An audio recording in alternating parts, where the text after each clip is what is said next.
The Apostle Paul passionately explains that he has suffered the loss of all things that he might begin to know Christ.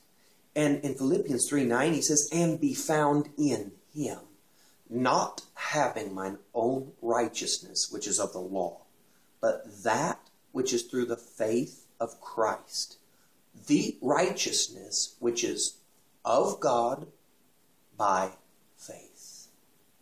Be found in him, he says. I have much to boast of, he explains. If anyone's life was beyond reproach, it was the Apostle Paul's. Paul explains that that was lost to Christ because it did more for Paul's reputation than it did for Christ's.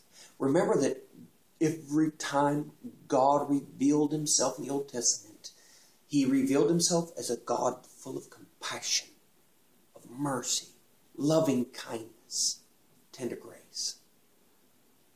Because God's character literally is forgiveness and mercy. It's not something he expresses, it's who he is. And God doesn't get to display much forgiveness or mercy in a life that has it all together. But in the most broken, humble of lives, of which we all are, whether we admit it or not, or recognize it about ourselves, God displays his tender mercies. Where sin abounds, grace does much more abound. And I'm sure you've given him as many opportunities to express his grace as I have. He says that I may be found in him. If you're found in your nice, solid biblical principles, your tidy little compartmentalized faith, if you identify yourself by anything other than the finished work of Calvary, you're not a true believer.